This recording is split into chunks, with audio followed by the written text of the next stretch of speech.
Within the glimmering greenwood forest, where sunlight dappled through leaves like golden coins and friendly woodland preachers chattered secrets to the breeze, lived a very special squirrel named Tilly. Now, Tilly wasn't like the other squirrels, with their bushy tails and twitching noses, burying nuts with frantic energy. Tilly was a clockwork squirrel. Her body was crafted from polished oak wood, her tail was a beautifully spiraled spring, and her bright, curious eyes were tiny, sparkling blue gems. Inside her, a delicate network of gears whirred and ticked, powered by a tiny golden key that her creator, the forest tinker, wound each morning. Tilly loved her life in Greenwood Forest. She would zoom through the undergrowth with surprising speed, her mechanical joints clicking rhythmically. She'd help the other animals, using her precise movements to untangle thorny vines or carry delicate flower petals. But sometimes Tilly felt a little different.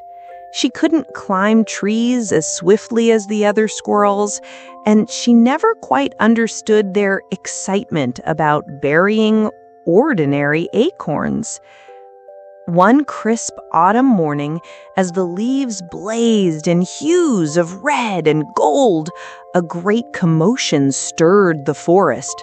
The golden acorn, the heart of Greenwood Forest, was missing.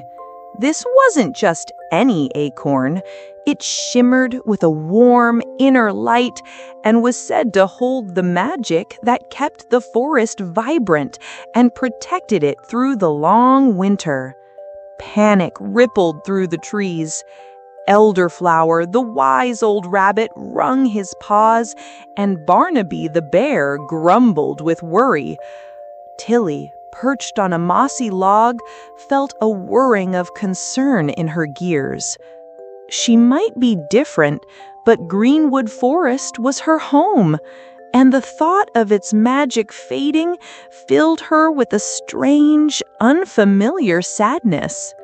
Suddenly, a tiny, tearful voice squeaked beside her. It was Pipkin, the field mouse, his whiskers trembling. I saw something shiny near the Whispering Falls yesterday, but I was too scared to go closer. A spark of determination ignited in Tilly's gem eyes.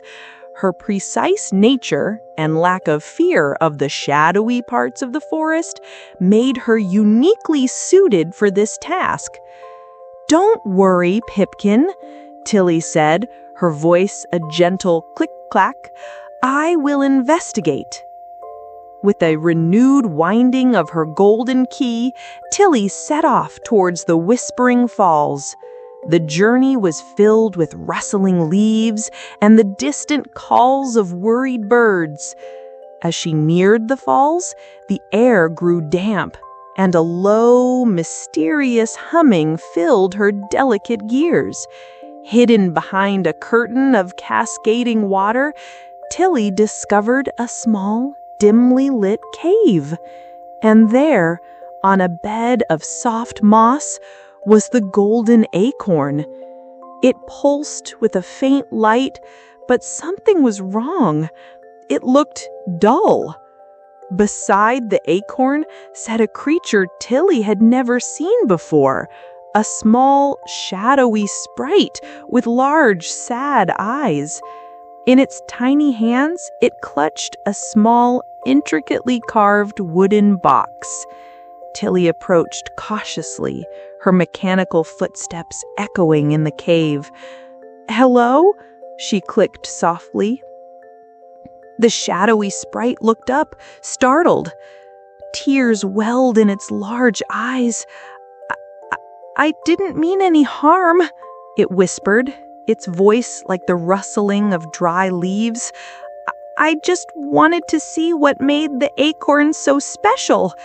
I tried to keep its shine in my box, but it's not the same." Tilly understood. The sprite hadn't meant to steal the acorn.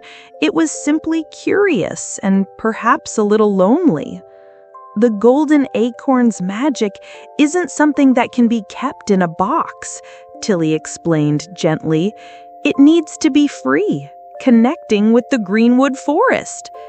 The little sprite looked at the dull acorn, then at Tilly's kind gem eyes. Slowly, it opened the wooden box. Inside, Tilly saw tiny fragments of golden light, like captured fireflies. As the box opened, the light flickered and began to drift towards the acorn. As the last speck of light touched it, the golden acorn burst into a radiant glow, filling the cave with warmth and shimmering light. The humming in Tilly's gears grew stronger, a feeling of rightness settling within her. Together, Tilly and the little shadowy sprite carried the now glowing golden acorn back to the heart of Greenwood Forest. A cheer erupted from the waiting animals. Elderflower the rabbit hopped with relief, and Barnaby the bear let out a happy grumble. They placed the golden acorn back on its ancient pedestal, and the forest seemed to breathe a collective sigh of relief, its colors growing brighter, its sounds more joyful. The little shadowy sprite, no longer sad, watched with wonder. Tilly approached it. "Why did you want to keep the acorn's shine?" she asked kindly. Because our part of the forest is always dark," the sprite whispered. I wanted to bring a little light to my home." Tilly's gears whirred thoughtfully. She might not produce light herself, but she could reflect it. An idea sparked in her gem eyes. With the help of the beavers, they gathered smooth, shiny stones from the riverbed and carefully placed them in the shadowy part of the forest, angling them to catch the sunlight that filtered through the trees. As the sun shone, the stones scattered the light, creating shimmering patches of brightness where before there had been only shadow. The little sprite giggled with delight, finally seeing light dance in its home. From that day on, Tilly the Clockwork Squirrel was more than just a different kind of squirrel. She was a hero, not because of great strength, but because of her cleverness, her determination, and her kind heart. And the children of the forest learned that true magic isn't about keeping special things for yourself, but about sharing your unique gifts and working together to bring light and happiness to everyone.